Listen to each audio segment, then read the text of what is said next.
Bonjour à tous, bienvenue à cette nouvelle communication. Mon nom est Dibon Barimbok, je suis écrivain, historien et conférencier, auteur de plusieurs ouvrages qui portent sur les humanités fondamentales ou les humanités classiques africaines. Nous avons récemment initié une revue qui a pour titre Kumaba, donc voici la première édition qui porte sur les origines égyptiennes des Mandingues. Et pour ceux qui souhaitent en savoir plus, bien sûr, orientez vos courriels à l'adresse lescahiers@gmail.com, ceci dans le but naturellement d'un abonnement. Donc lescahiers@gmail.com, j'ai souvent parlé de cette revue. Aujourd'hui, je souhaite aborder un sujet spécifique qui concerne évidemment le sujet que j'aborde dans cette revue et en fait qui porte sur évidemment les origines égyptiennes des Mandingues, mais avec en toile de fond, en fait, le questionnement des peuples qui ont vécu dans l'Égypte antique, et notamment à travers les différents noms, c'est-à-dire les différentes provinces de l'État pharaonique. Je n'ai pas souhaité être long, ce sujet, c'est une introduction suite à un post que j'ai publié dans les réseaux sociaux il y a quelques heures, et je souhaite simplement apporter quelques précisions pour orienter ceux et celles qui souhaitent en savoir plus vers des ouvrages non seulement, mais également des éléments probants qui permettent d'asseoir le dénombrement des peuples que j'ai pu identifier comme étant des peuples ayant vécu dans les différents nombres de l'Égypte antique. Donc ici, je fournirai simplement des éléments dans ce sens. Donc voilà un peu le but de cette brève communication. Je la débuterai en rendant hommage à la comtesse de Breteuil, née Solange de Ganay, qui était une ethnologue française qui a travaillé dans l'équipe de Marcel Griol. Donc elle s'est beaucoup occupée des peuples du Soudan occidental, notamment des Bambara, ou des Bamanan et des Dogons. Et voici une de ses œuvres, en fait, les devises des Dogons. Pourquoi je lui rends hommage? Parce que l'essentiel de ce que je vais dire aujourd'hui provient de son travail, notamment sur les nombres Bambara. Et en fait, c'est la base pour comprendre. Et je lui rends également hommage parce qu'elle fait partie des personnes, en fait, ressources qui aujourd'hui nous permettent d'avoir des éléments pour éclairer certains aspects de la tradition africaine, puisque les intellectuels africains sont souvent absents dans ces questions, puisqu'ils n'éprouvent pas toujours le besoin, bien sûr, de publier sur les questions qui nous occupent dans le travail que nous réalisons actuellement, hormis quelques exceptions. Je pense notamment à Youssouf Tata Cissé, qui nous a également quittés il y a quelques années, et dont j'ai souvent parlé, qui a fait un travail remarquable sur la geste du Mandé, et sur les traditions mandingues, notamment les ordres initiatiques, en particulier le Komo. Voilà. Donc, Solange de Ganay a travaillé, donc, comme je l'ai dit, sur les nombres Bambara. Elle utilise le terme Bambara, mais vous savez que le vrai terme, en fait, c'est Bamanan. Mais on dira Bambara par convention, simplement pour être compris. Et elle écrit donc la chose suivante. La fonction religieuse de la décade joue, chez les Bambara, un rôle extrêmement important, car le symbolisme de tous les nombres y est compris, puisqu'elle les contient tous. Pouvant être constitués par la somme des 4 premiers nombres qui, par eux-mêmes, expriment l'unité et la dualité de l'être, la masculinité et la féminité, la quadrinité gémellaire, l'essence même de ce qui est en un mot, la décade exprime tout ce qui est achevé en soi-même, tout ce qui est complet, parfait et juste. Le nom lui-même de la décade, Tan, indique ces notions. Cette parole est juste, tu dis vrai, se dit Ninkuma Keretan Yesche Bife, c'est-à-dire cette parole est 10, ce qui signifie qu'elle est parfaite, puisque 10 est égal à l'unité. D'ailleurs, les Bambara disent souvent à la place de Tan, 10, Dafara, c'est-à-dire c'est complet. Aussi, la décade est-elle le symbole essentiel de la divinité. Comme tous les peuples du groupe Mandingue dont ils font partie, les Bambara disent qu'avant leur dispersion, tous étaient réunis dans une région qu'on appelle Mandé, centre d'où, semble-t-il, tous ont rayonné. Le mot même Mandé, Maning ou Manti, selon eux, signifie l'unité. Il représente une chose complète, parfaite, tout comme le nombre 10, Tan, dont Mandé ou Maning n'est que le nom secret, tout comme le nombre 10, Tan, dont Mandé ou Maning n'est que le nom secret. Cette idée est particulièrement vive dans l'esprit de certains Bambara qui affirment qu'actuellement encore, dans le village de Maninkaba, il existe ce qu'ils appellent le Manti blanc, le vestibule du Mandé, dans lequel sont disposés autour de l'objet Pembele 12 sièges Sigiyoro représentant les 44 races issues de ce foyer commun. Ce qui est important avec cette note, car je dois le rappeler ici, il faut savoir que le terme Mandé, qui désigne aujourd'hui, enfin à partir duquel on tire le mot Mandingue en fait, désigne un pays mythique en réalité, parce que souvent cela n'est pas présent à l'esprit des uns et des autres qui parlent effectivement du Mandé, n'ont pas toujours en perspective le fait que, en fait, lorsque les Mandingues utilisent ce terme dans leur discours des origines, c'est pour indiquer un pays mythique où ils ont tous vécu en harmonie avant la dispersion. Voilà.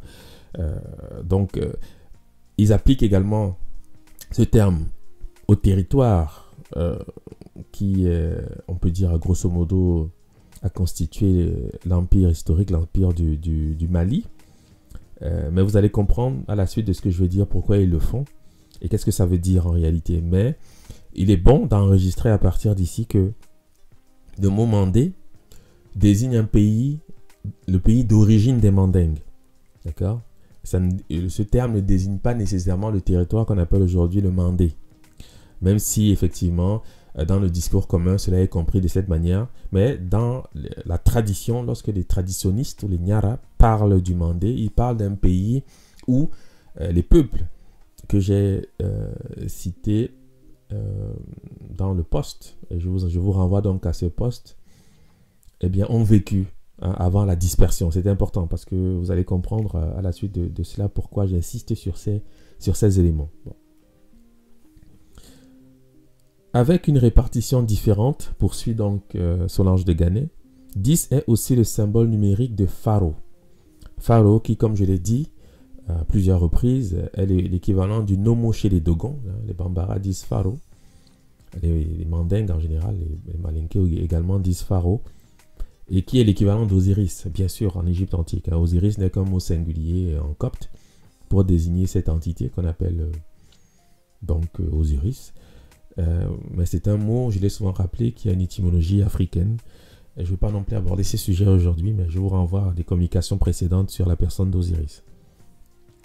Donc avec une répartition différente, 10 est aussi le symbole numérique de Pharaon, qui est en quelque sorte la création même, son organisateur et le maître de l'eau. Okay, je reprends, c'est important, vous allez comprendre.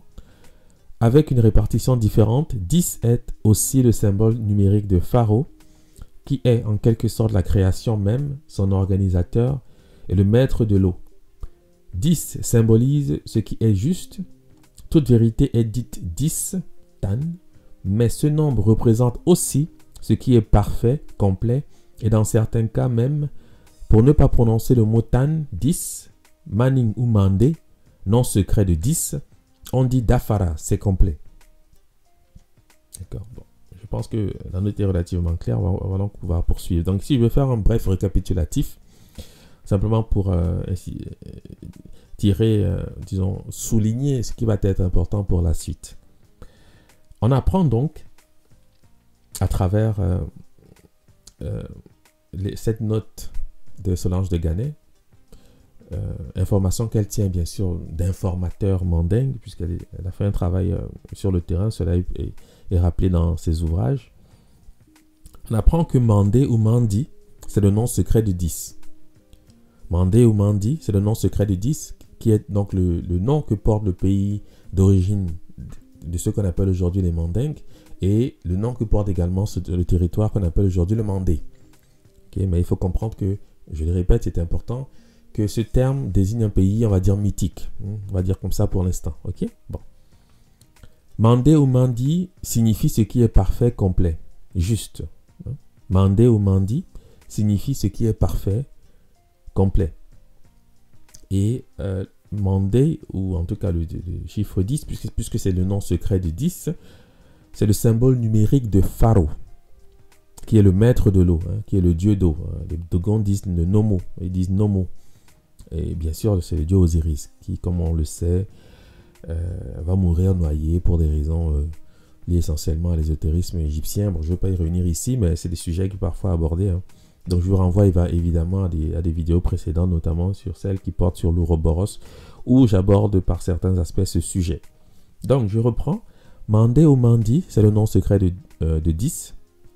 Mandé ou Mandi signifie ce qui est parfait, complet. Et 10, c'est le symbole numérique de Pharaon, maître de l'eau. Bon. Maintenant, lorsqu'on va dans les hiéroglyphes, bien sûr, c'est important puisque vous allez comprendre le lien maintenant.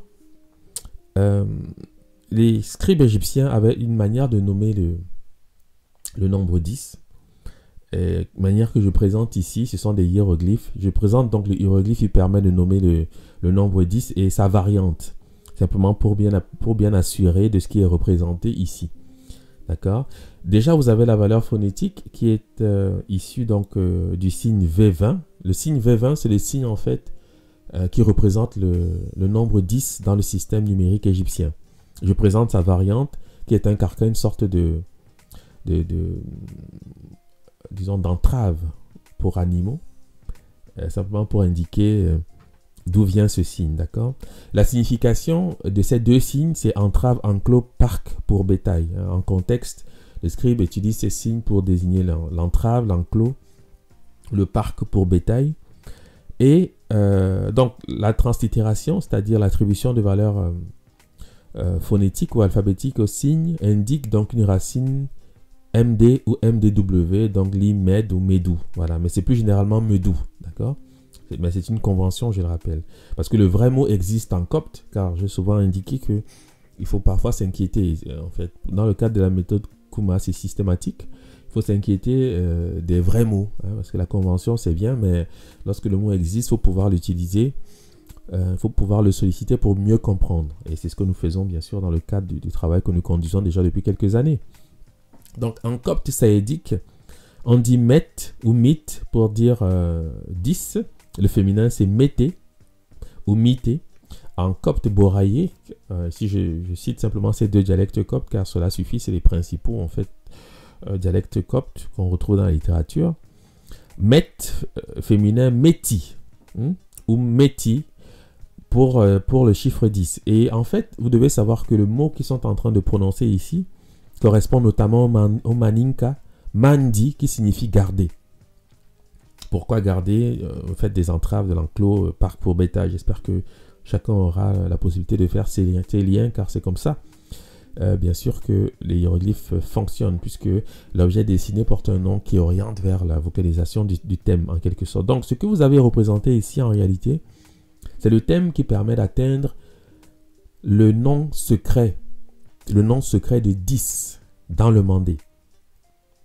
Ici, je ne fais qu'introduire le sujet, car c'est beaucoup plus complexe, ok? Vous comprenez que je ne souhaite pas être long, et de toute manière, ce que je dis ici sera présent dans une œuvre à paraître qui porte précisément sur le dieu Osiris. Mais bon, voilà, je pense que les éléments que je présente ici sont suffisants pour au moins savoir de quoi je parle et pourquoi je dis avec certitude qu'on a pu en fait identifier les peuples qui vivaient dans les noms égyptiens. Je vais vous dire pourquoi. Donc, en maninka, on dit mandi pour dire garder. Alors sachez que mandi et meti, en fait c'est le même mot. Pourquoi? Parce que en copte, le N qui est entendu dans mandi, c'est un N qu'on appelle un N euphonique. C'est une nasale qui ne fait pas partie de la racine. Parce que des fois, on peut écrire mandi avec un A, avec une sorte de, bon, je dirais une vague pour que vous puissiez visualiser. Hein. Une vague sur le A. Donc, et à ce moment-là, le N n'est plus présent parce que le N ne fait pas partie de la racine. Dans les langues mandingues, ils utilisent beaucoup la nasale en fait pour la vocalisation.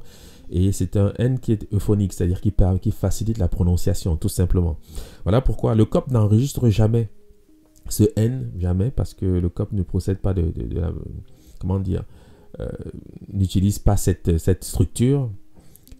Mais il faut savoir que le mot, en fait, c'est Mandi, hein, pour désigner le chiffre 10, qui revient ici en copte. Donc, ça montre déjà une chose, c'est que, bien sûr, le chiffre 10, en tout au moins la translittération, la valeur translittérée du chiffre 10 dans le système hiéroglyphique actuel, procède, en fait, du nom secret de 10. Ça, c'est important. Et ce sont là des informations, en fait, que bon, vous ne pourrez rencontrer qu'en fréquentant des traditions mandingues. Parce que les hiéroglyphes, ou en tout cas l'Égypte antique, a souvent été conçue comme une civilisation qui n'a pas de parole, dans le sens où chacun dit un peu tout et n'importe quoi. Il faut quand même se le dire. C'est une des raisons pour lesquelles, justement, lorsqu'on publie ou des ouvrages ou des notes qui portent sur certains aspects de cette civilisation, ben, ceux qui se sont faits professionnels ou spécialistes d'Égypte antique qui ont constitué autour d'une sorte de cours sur des sujets qu'ils pensent de maîtriser, eh bien, ont souvent des attitudes curieuses, hein, je le dirais de cette façon, parce que naturellement, ce que nous disons vient souvent remettre en question ce qu'ils ont pu enseigner ou dire depuis des années. Voilà. Mais il faut savoir que nous sommes sûrs de notre fait. De toute manière, ceux qui suivent un peu mon travail depuis quelques années maintenant sont un peu habitués du fait. La critique est encore intéressante lorsqu'elle est constructive, mais souvent, bon, c'est simplement de la mauvaise foi. Et on sait le reconnaître, c'est la raison pour laquelle je n'insiste jamais quand je perçois qu'on manque d'honnêteté dans sa démarche. Il faut être honnête et savoir reconnaître quand on s'est trompé. Je n'ai aucune difficulté pour ma part à l'indiquer lorsque je me trompe, parce que le but réellement, c'est de dire la vérité lorsqu'on la rencontre. Et lorsque j'affirme un certain nombre de choses, je sais toujours l'appuyer avec des faits. Et c'est ce que je tente ici de faire, notamment suite au post que j'ai publié dans les réseaux sociaux, donc il y a quelques heures. Mais comme je dis, je suis parfaitement conscient que ce que je dis ici, c'est une introduction. Il ne faut pas s'attendre ici à tout comprendre, parce que le but n'est réellement pas d'engager une discussion sur la numérologie mandingue et égyptienne. Ce que je sais faire dans les ouvrages, mais ici vraiment ce n'est pas nécessaire d'aller dans le détail pour comprendre. Ce qu'il faut juste enregistrer comme information, c'est que le scribe égyptien produit donc un signe qui décrit une entrave et l'idée enclos-parc pour bétail, pour rendre compte du chiffre 10, que ce chiffre correspond au maninka, c'est-à-dire au malinké, mandi qui signifie garder. Et c'est le mot pour 10, hein. Je pense que vous l'avez compris, c'est le nom secret de 10, dans les langues mandingues même, y compris le malinké bien sûr. Et ce mot paraît donc en copte sous la forme meti ou met, hein, pour dire 10, etc. Voilà, donc ça, je pense que chacun peut le comprendre. Donc on va avancer. On se rend compte, dans un premier temps, que le nom secret de 10, au sein des langues mandingues, c'est le nom que porte l'eau, c'est-à-dire le liquide eau, au sein des langues de la zone bantou.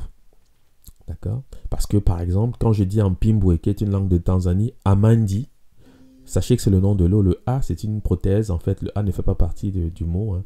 On le voit notamment avec des variantes comme Mezi, Mazi, Amanzi, Manji, Mazi, Amensi. Et vous devez savoir que ce mot-ci, qui désigne l'eau dans les langues mandingues, c'est ce mot qui paraît en copte sous la forme Amente, pour désigner le séjour des morts, l'Occident, ou Amenti, Occident-Ouest. D'accord? Et les égyptologues parlent donc de l'Amenti, qui passe pour être le domaine d'Osiris. Donc ça, c'est important quand même, il faut pouvoir le comprendre. C'est que vous devez savoir que quand on dit Mandé ou Mandi au sein des langues mandingues, parce que Mandi devient Mali, hein, ce n'est qu'une mutation phonétique, je ne l'ai peut-être pas dit, mais bon. Je réserve les démonstrations pour l'ouvrage que je vous invite à acquérir là, au moment de sa publication, ce qui ne saurait tarder, parce que je dois encore peaufiner certains aspects, mais il existe quand même déjà la revue. Pour ceux qui souhaitent en savoir plus, bien sûr, vous pouvez vous abonner à la revue, hein, ça permettra au moins d'introduire le sujet. Et en tous les cas, je sais qu'il y en a qui sont en train de le lire, qui l'ont reçu, et puis bon, ils comprendront mieux, bien sûr, de quoi je suis en train de parler.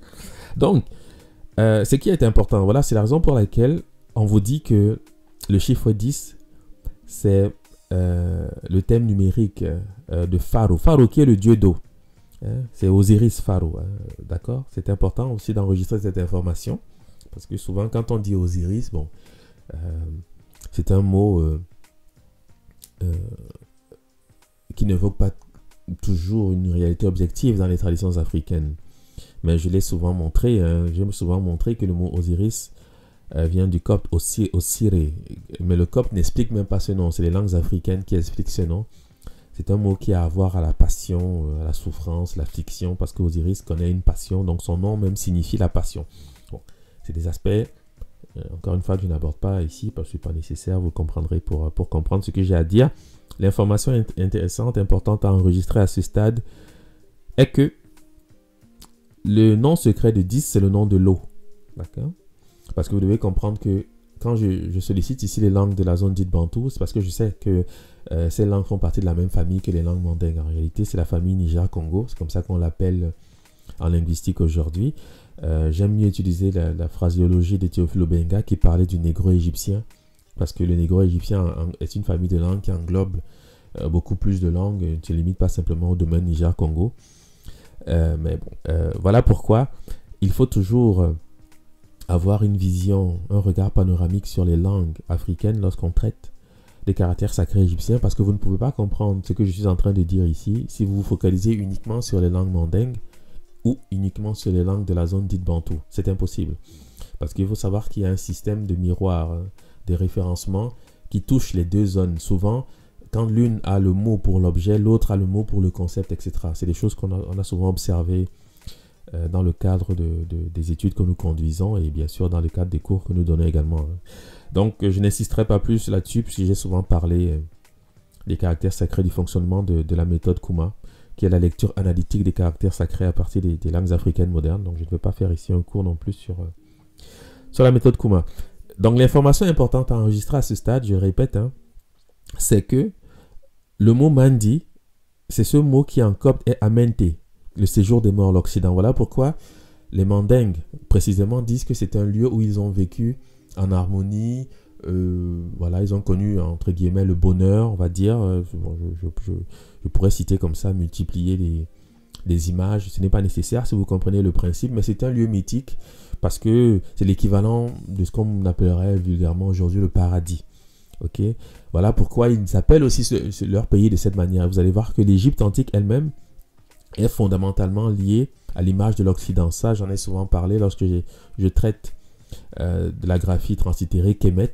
C'est une graphie qui renvoie au lieu du repos, à la paix, à l'Occident. Pourquoi Occident? Parce que l'Occident, bien sûr, c'est le domaine d'Osiris.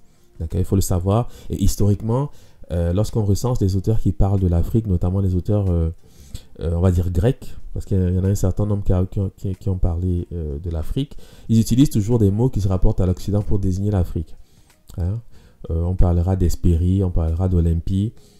Il y a comme ça un certain nombre de mots qui renvoient à l'Occident pour désigner l'Afrique, parce que bien sûr vivent en Afrique des individus au phénotype éthiopien, c'est-à-dire noirs. Donc l'Antiquité a toujours fait une association entre l'Occident et les personnes qui ont la peau noire, toujours. D'accord? C'est une des raisons pour lesquelles, par exemple, dans le mythe d'Hercule ou d'Héraclès, lorsqu'il se rend au paradis des Grecs, qu'ils appelaient le jardin des Hespérides, il désigne la Mauritanie, qui est le pays où vivent les personnes à la peau noire. D'accord? Les mythes sont récurrents dans ce sens, je ne vais pas les citer tous, j'en ai souvent parlé aussi. Donc je vous renvoie aux communications précédentes ou aux ouvrages que j'ai pu écrire déjà sur le sujet pour savoir précisément de quoi je parle. Mais c'est important de comprendre que l'Occident est attaché à la personne d'Osiris. L'Occident est attaché conceptuellement tout au moins aux personnes qui ont la peau noire. Parce que la nuit, bien sûr, est liée à l'Occident et l'Égypte est toujours perçue de cette façon. C'est la raison pour laquelle le nom même de l'Égypte signifie noir. Hein. Je ne veux pas revenir sur ces éléments, mais en tous les cas, j'y reviendrai vers la fin simplement pour préciser certains points. Mais l'information essentielle, c'est celle-ci, c'est celle que je donne. Vous devez comprendre que quand on vous parle du nom secret de 10, qui est Mandi, vous devez savoir que, bien sûr, c'est un chiffre, un nombre qui se rapporte à Pharaon, qui est Osiris, en vertu du domaine même où il est, c'est-à-dire l'Amenti, hein, disent les égyptologues. Mais le mot copte existe, c'est Amente, et la graphie pour décrire ce lieu qui est un lieu cosmogonique en réalité, eh bien, La voici, hein, c'est le nom d'Amon. Si vous savez interpréter les caractères sacrés, si vous avez une connaissance un peu des signes, vous verrez que on reconnaît ici le nom de cette divinité que certains appellent Amon, mais qui est Ama chez les Dogons, d'accord? Ma ou Mangala chez les Malinké et les Bambara. Bon, ça c'est encore autre chose, mais vous devez savoir qu'il y a bien sûr fusion entre cette divinité que certains appellent Amon et Osiris, c'est la même entité. Bon, mais le disant, vu que je n'aborde pas le sujet ici, je pouvais simplement l'indiquer comme ça en passant pour que vous ayez au moins des éléments pour comprendre. Donc, quand le Siswat dit Emanti, sachez qu'on parle ici de la Menti, parce que le monde souterrain est lié à l'eau. Le monde souterrain est lié à l'eau du simple fait que c'est le domaine d'Osiris. Osiris est un dieu d'eau, hein, c'est important de l'avoir en perspective. Et j'ai souvent parlé également de la tradition Fan, qui aborde ces questions, notamment à travers l'œuvre de Philippe Labutte-Tolra, où il dit plus d'une fois que dans les traditions africaines, les morts s'en vont par les eaux. Je vous renvoie à la communication qui porte notamment sur l'Ouroboros, où j'aborde ces questions et je rappelle effectivement que dans les traditions africaines, le monde souterrain, le domaine des morts est associé à l'eau. Okay? Bon. Si ceci est clair, on avance. Donc, je vais maintenant faire un rappel pour préciser certains points. Un rappel sur la note de Solange de Ganay. Comme tous les peuples du groupe mandingue dont ils font partie, les Bambara disent qu'avant leur dispersion, tous étaient réunis dans une région qu'on appelle Mandé, centre d'où, semble-t-il, tous ont rayonné. Sachez qu'on parle ici de la Menti. Hein. C'est la raison pour laquelle j'ai dit en introduction que ce n'est pas un lieu, c'est un lieu cosmogonique à la base. Quand on dit le Mandé, c'est parce qu'on fait une transcription entre l'idée paradis et le pays où on vit. Et vous allez voir qu'en fait, c'est le nom de l'Égypte. Vous allez comprendre. Ok? Comme tous les peuples du groupe Mandé, du groupe mandingue dont ils font partie, les Bambara disent qu'avant leur dispersion, tous étaient réunis dans une région qu'on appelle Mandé, centre d'où, semble-t-il, tous ont rayonné. Le mot même Mandé, Maning ou Manti, selon eux, signifie l'unité, qui est un thème récurrent, y compris pour désigner ces pays qu'on appelle aujourd'hui l'Égypte, parce que la graphie translitérée Kemet, qui se dit Kame en copte, renvoie à la notion d'unité, évidemment. Il représente une chose complète, parfaite, tout comme le nombre 10, dont Mandé ou Manning n'est que le nom secret. Cette idée est particulièrement vive dans l'esprit de certains Bambara qui affirment qu'actuellement encore, dans le village de Manning Kaba, il existe ce qu'ils appellent le Manti blanc, le vestibule du Mandé, dans lequel sont disposés autour de l'objet Pembele 12 sièges Sigiyoro représentant les 44 races issues de ce foyer commun. Bon. Ce que vous devez savoir, bon, je ne parlerai pas de l'objet Pembele qui est un hôtel important. Pour ceux qui s'intéressent à ces questions, prière de visiter les œuvres qui traitent de la tradition mandingue, vous en aurez une idée juste. Ce que vous devez savoir, c'est que ce que les mandingues appellent le mandi blanc, là, n'est autre que le tribunal d'Osiris. Je vais le présenter tout à l'heure, vous allez comprendre. Et les 12 sièges qui accueillent donc les 44 entités, elles parlent de races, parfois de peuples, au sein donc de ce manti blanc. Vous devez savoir, et je vais également en parler brièvement, que ces 44 races, entre guillemets, représentent en fait les peuples ou les entités de la liste que j'ai présentée, parce que nous savons précisément, et je le décris dans l'ouvrage ici, malheureusement je n'ai pas eu le temps en fait voilà, de m'appesantir sur ces questions, je le décris également dans l'ouvrage, et c'est une liste que j'ai par ailleurs présentée au niveau du poste. Nous savons précisément que ces entités représentent en fait les peuples qui constituent le Mandé, et certains groupes qui font partie de ce qu'on appelle en français les castes. Bon, c'est un mot un peu qui peut poser problème dans l'univers négro-africain, mais c'est un mot que les ethnologues utilisent donc pour décrire en fait les groupes de métiers. Donc on parle de castes, mais vous devez savoir qu'on sait avec certitude que les 44 divinités présentes dans le Mandi blanc représentent ces peuples. Voilà pourquoi, si on fait une transposition avec l'Égypte antique et on reconnaît que les divinités qui accompagnent Osiris dans la Menti représentent les noms, et bien par déduction, par simple déduction, on comprend qu'en réalité il y a un rapport entre les divinités en question et les entités qu'on trouve aujourd'hui dans le Mandi blanc qui, elles, sont affectées à différents peuples bien déterminés. Et voilà pourquoi on peut donc aisément faire donc ce rapport. Alors ici, je présente simplement une note qui vient d'un ouvrage, Province romaine d'Égypte, publié en 1892 par Abdallah Semaïka, qui était un Égyptien possiblement copte. Comme il est dans la nature des choses, le nombre des noms ne fut pas toujours le même dans cette Égypte ancienne qui semblait pourtant devoir symboliser l'immobilité sociale. Tandis en effet que les listes hiéroglyphiques nous en présentent 42 ou 44, attribuées par moitié à la Haute et à la Basse Égypte, les auteurs anciens nous ont conservé le souvenir d'une époque où l'Égypte était, paraît-il, divisée en 36 noms seulement, dont 10 pour la Thébaïde, 10 pour le delta et 16 pour la région intermédiaire. Dans cette région intermédiaire, on comprenait sans doute l'Égypte inférieure, à droite de la branche pélusiaque et à gauche de la branche canopique. Ensuite, la citation se poursuit, mais ce n'est pas nécessaire de poursuivre. L'information essentielle qu'il faut retenir ici, c'est que le nombre des noms, bien sûr, a évolué en fonction de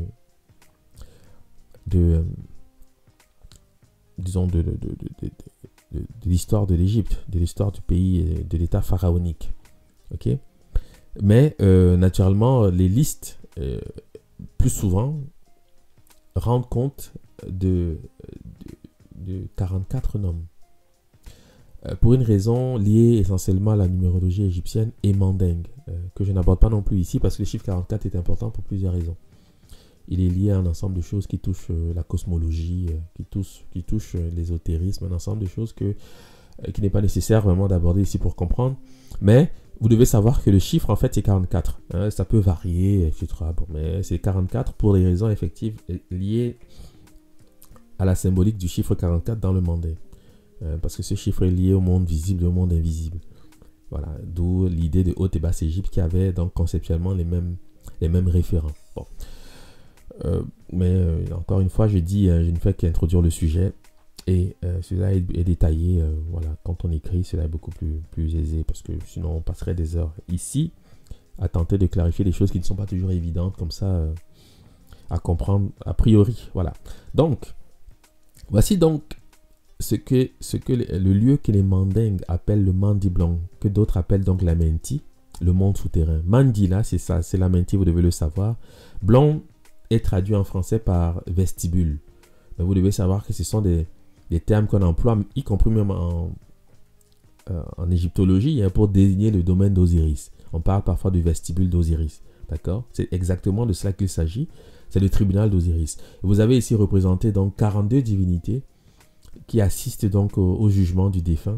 Vous devez savoir que, je l'ai dit avec insistance, ces 42 divinités représentent les noms. D'accord? Mais c'est plus souvent 44 que 42. Sauf que généralement, ce qui est enregistré au niveau des documents disponibles, c'est qu'on trouve 42 divinités, mais lorsque vous êtes sur le terrain en Égypte et que vous voyez, on trouve recensé les noms, généralement c'est 44. Donc on comprend que le nombre a pu évoluer, mais je maintiens l'idée de 44 ou la symbolique du chiffre 44 parce que 44 a un sens effectif dans ce contexte. Un sens effectif dans ce contexte, c'est la raison pour laquelle les Égyptiens ont souhaité constituer 44 noms. D'accord? Et vous devez savoir que ces entités que vous trouvez représentées ici, bien sûr, personnifient des noms, donc des lieux où vivaient des peuples. Sauf que dans le Mandi blanc, eh bien, les 44 entités qui sont présentes autour du Pembélé, dont je ne vais pas parler aujourd'hui, eh bien, représentent des peuples bien identifiés. Ce sont ces peuples que j'ai donc cités dans le post publié sur les réseaux sociaux auxquels je vous invite. Enfin, vous pouvez vous y référer car je ne vais pas reprendre la liste ici, ce n'est pas nécessaire. Mais je vous invite à visiter le post pour comprendre précisément de quoi je parle. Donc, si ce que je dis est clair, hein, vous devez comprendre le lien qui s'opère ici et pourquoi la chose paraît beaucoup plus claire de cette façon. Comprendre ce dont nous parlons lorsque nous parlons de ces populations qui ont donc habité les noms en Égypte, parce qu'elles sont identifiées. Quand on s'attache à décrire les faits, on ne peut que reconnaître, bien sûr, qu'il y a au moins des éléments qui permettent d'assurer certaines conclusions. On peut toujours évidemment faire des développements, mais il faut encore pouvoir apporter des faits, apporter des preuves lorsqu'on souhaite orienter les uns et les autres vers une direction ou une autre. Mais généralement, lorsque on affirme, lorsqu'on porte à la connaissance du public un ensemble de choses, eh bien, il faut pouvoir l'appuyer avec des faits. C'est ce que nous faisons ici. Comme je l'ai dit, c'est une introduction. Okay. Donc, parfois, vous avez représenté 14 divinités, donc ça montre que la chose évolue. Hein. Il n'y avait pas que 14 noms en Égypte, on le comprend. Mais parce que symboliquement, en fait, c'est le Mandi blanc qui est représenté ici. Parce que le Mandi blanc a en fait 12 sièges. Et souvent, vous allez voir effectivement 12 divinités, comme ici. Elles sont 12, hein, représentées ici dans la salle du tribunal d'Osiris. Et ce sont les 12 sièges Sigiyoro, précisément. C'est extraordinaire. Vraiment, je ne sais pas si vous mesurez même la chose. Bon, peut-être que ceux qui connaissent un peu la tradition vont comprendre. Mais je pense que je m'adresse plus souvent à des personnes qui n'ont pas une bonne connaissance des traditions mandingues. Donc, ce n'est qu'une introduction. Hein. Il y a des ouvrages existent, vous pourriez vous en référer. Mais c'est important de comprendre que nous sommes ici dans le domaine des certitudes. Quand j'affirme avoir identifié les peuples qui vivaient dans les nombres, je sais pourquoi je le dis, hein, d'accord, ce n'est pas pour rien. Je ne suis pas dans une je suis pas en train d'énoncer des choses que je ne peux pas démontrer. Et ici, je ne fais qu'introduire même le sujet parce que c'est beaucoup plus dense, vous imaginez bien. Donc, de même que les juges terrestres, Osiris avait à son tribunal suprême des assesseurs que les monuments représentent presque toujours auprès de lui. C'était des génies de l'Amenti, au nombre de 42. On mettra 44. Hein. Je sais que je n'explique pas tout à fait pourquoi j'insiste sur le chiffre 44, parce que c'est la numérologie un peu ésotérique. Ce serait complexe. Je sais que c'est complexe à comprendre a priori, parce que on serait obligé d'aborder les questions liées à l'écliptique, un ensemble de choses. Bon, et encore faut-il expliquer ce que c'est que l'écliptique. Bon, ça nous mènerait loin. C'est la raison pour laquelle je n'insiste pas davantage, mais je vous dis que c'est 44, parce que ce chiffre a une symbolique qui explique le tribunal d'Osiris, ça c'est clair. C'était des génies de l'Amenti au nombre de 42. Il semble qu'à chacun de ceux-ci appartenait le soin d'établir une sentence préparatoire sur une portion déterminée des actes du défunt, tandis que le résumé, la balance, et par la suite la sentence générale était réservée à Osiris. C'est important donc de comprendre que dans ce Mandi blanc sont représentées des entités qui elles-mêmes représentent en fait des peuples, qu'on appelle les peuples mandingues. Et on trouve donc dans cette description des peuples comme les Wolofs, les Baoulés, ce sont des peuples qui sont nommés dans le Mandi. Donc vous comprenez que ce sont des peuples en fait qui viennent d'Égypte, hein, ça c'est clair. Parce que la relation est faite quasiment instantanément. Ce d'autant plus que ces peuples disent qu'ils viennent d'Égypte. Alors je ne sais pas comment rajouter à cela des éléments pour qu'on comprenne précisément de quoi nous parlons. On voit quel haut degré d'importance dans l'ordre universel les Égyptiens attribuaient à la purification des âmes humaines, à leur destinée dans le temps et dans l'éternité. Le soin principal de leurs divinités les plus vénérées et les plus puissantes est d'exercer sur la partie immortelle de l'homme les fonctions de juge et de régulateur. Voilà ce que vous trouverez dans la littérature en référence à l'Amenti, qui est en fait le Mandé. Quand on dit Mandi ou Amenti, sachez que c'est le même mot. Je pense que j'ai été suffisamment clair sur ce point. Sachez que le mot Mandé connaît donc des mutations phonétiques. C'est le même mot. Quand on dit Mali, sachez que c'est le même mot. D'accord? Voilà. Donc, ici nous approchons donc de la conclusion, puisque je l'ai dit, hein, je ne souhaite pas être long. Quand on dit que le chiffre 10, Mandé ou Manti, signifie être complet, parfait, sachez que c'est le nom même de l'Égypte que nous sommes en train de solliciter ici. Parce que ici, à gauche, vous avez le nom authentique de l'Égypte qui est translittéré Kemet, mais le nom en copte est Kémé. Et à droite, vous avez le thème pour être complet, totalisé, qui sollicite le chiffre 100, qui est une unité. Je sais que ce sont des détails que je n'ai pas abordés parce que je ne souhaite pas, je l'ai dit, parler de la numérologie africaine ici. Mais vous devez savoir que 1, 10, 100 000, 10 000, c'est toujours l'unité dans les langues africaines. Ce sont des nombres en fait qui sont perçus comme l'unité parce qu'on revient toujours, c'est une sorte de recommencement. Après 10, on retombe à 1. Ou en tout cas, après 9, on retombe à 1. Parce que 9, c'est le maximum. Donc, 10, c'est toujours l'unité. 100, c'est la même chose. Donc, quand on dit en Bamalan, Kémé, pour dire 100, sachez que c'est le nom de l'Égypte. Ça veut dire la totalité, ça veut dire l'unité. En Soso, quand on dit Kémé, c'est la même chose. En Shona, quand on dit Goumi pour dire 10, c'est la même chose. En Oromo, Kuma pour dire 1000, c'est la même chose. En Shewa, Kumi, c'est 10. Langi, Ikimi, c'est 10. Makumi, Kumi, c'est 100. En Ladi, Kumi, c'est 10. Nkama, c'est 100.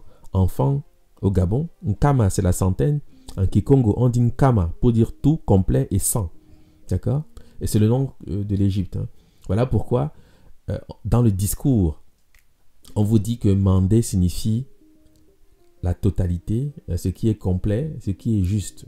On parle ici de l'unité parce qu'on a en référence, et bien sûr, évidemment, la conceptualisation du nom même de l'Égypte antique. Parce que vous devez savoir que dans le discours régulier des anciens Égyptiens, ils devaient appeler leur pays de cette manière, puisque c'est le nom qu'on donne en copte au monde souterrain, au séjour des morts. Et les Égyptiens avaient parfaitement conscience que leur pays, eh bien, c'était le domaine d'Osiris, qui est le domaine souterrain, donc d'idées de paradis, un ensemble de choses hein, qui viennent avec cette charge symbolique, évidemment, que nous n'abordons pas ici, mais qui est aisément atteignable si on fait l'effort vraiment de comprendre ce que je ne dis pas, parce que voilà, je ne peux pas tout avoir présent comme ça à l'esprit. En tous les cas, je manque de temps souvent aussi pour aller dans de tels détails.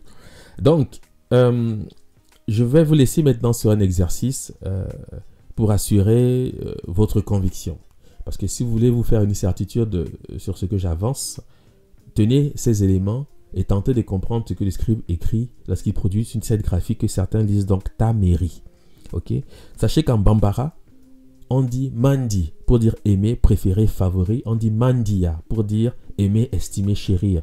Et que le conventionnel Meri, qui est un mot qui paraît en copte d'une certaine façon, c'est un exercice que je vous invite à faire, eh bien, signifie aimer. C'est la raison pour laquelle quand on traduit donc Tameri, on dit le pays aimé, le pays chéri, etc. Alors je vous laisse aller à cet exercice. Et si vous conduisez cet exercice d'après la méthode Kuma, eh bien vous allez comprendre pourquoi on peut dire avec certitude que le nom de l'Égypte, l'un des noms de l'Égypte, bien sûr, c'était le Mandé. C'était Mandé, ou Mandi, ou Mali, bien sûr. D'accord? Je pense que je le dis sans le démontrer, parce que je veux m'arrêter ici. Mais c'est un exercice que chacun peut réaliser, parce que ça fait quand même un certain nombre de temps maintenant que nous parlons de la méthode Kuma. Je pense que vous avez acquis au moins les principes.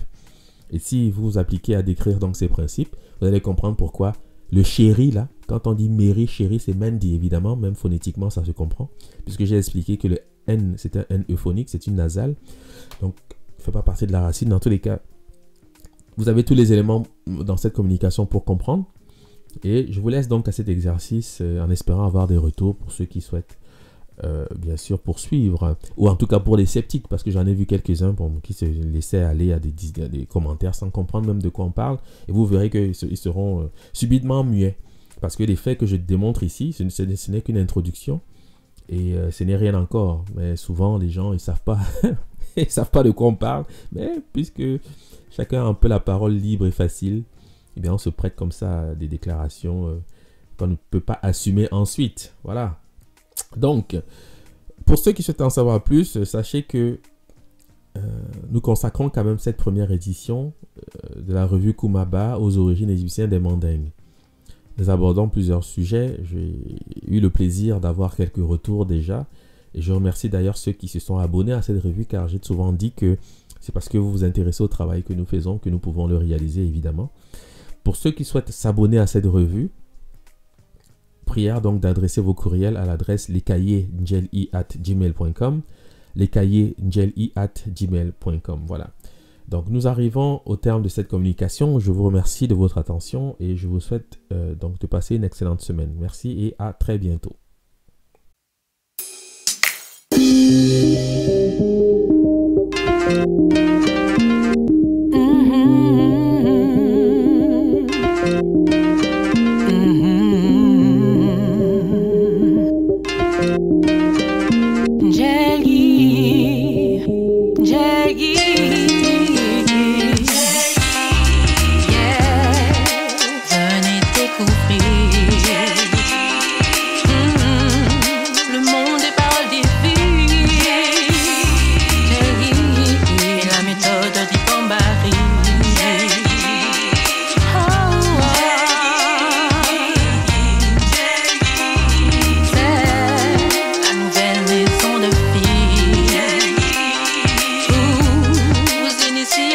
philosophie.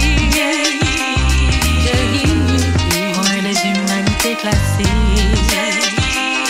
L'école d'esprit que vous ont légué vos ancêtres, gravés sur la pierre, depuis son repère des caractères éternels. Votre patrimoine culturel, et c'est les deux mystères, bien nécessaires pour protéger vos arrières.